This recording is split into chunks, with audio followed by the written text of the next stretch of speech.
नमस्कार शेतकरी मित्रांनो, स्वागत आहे आपलं नवीन एका व्हिडिओमध्ये। शेतकरी मित्रांनो, कृषी मंत्री धनंजय मुंडे यांनी शेतकऱ्यांसाठी पीक विम्याबाबत मोठी घोषणाही केलेली आहे। मित्रांनो, या व्हिडिओच्या माध्यमातून आपण संपूर्ण माहिती या व्हिडिओच्या माध्यमातून तुम्हाला मी सांगणार आहे।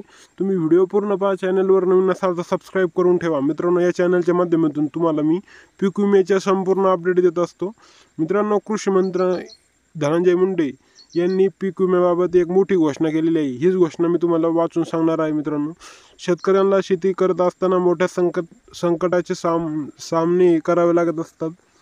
सर्वात मोठे संकट म्हणजे नैसर्गिक आपत्ती। यामुळे दुष्काळ, अतिवृष्टी, अवकाळी पाऊस, गारपीट आणि हवामान बदलत्यामुळे पिकावर होणारा विविध कीटकाचा आणि रोगाचा प्रादुर्भाव यामुळे शेतकरी बांधवांना मोठे नुकसान सहन करावे लागत होते।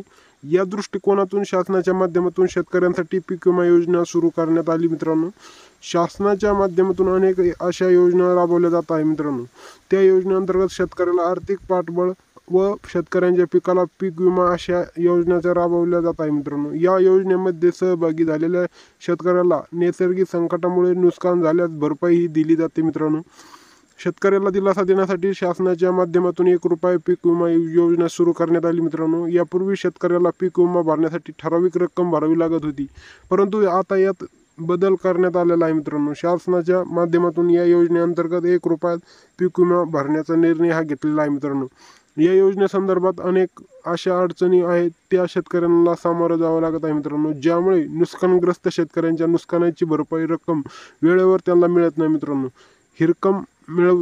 ही रक्कम मिळत नसलेल्या शेतकऱ्याला तारेवरची कसर करावी लागत आहे। मित्रांनो, याच दरम्यान राज्याचे कृषी मंत्री धनंजय मुंडे यांनी मंत्रालयात एक अतिशय महत्त्वाची बातमी सांगितलेली आहे। शेतकऱ्याला हिताची माहिती दिलेली आहे। मित्रांनो, कृषी मंत्री धनंजय मुंडे यांनी दिलेल्या आदेशानुसार ज्या शेतकऱ्याला आधार लिंक किंवा इतर कारणामुळे पीक विमा योजनेचा लाभ मिळत नाही, त्यांना ताबडतोब लाभ मिळावा यासाठी त्यांनी गावातील ग्रामपंचायतच्या बाहेर यादी लावण्याच्या सूचना देण्यात आलेल्या आहे। मित्रांनो, या संदर्भात माननीय कृषी मंत्री धनंजय मुंडे यांनी बैठकीमध्ये माहिती दिली आहे।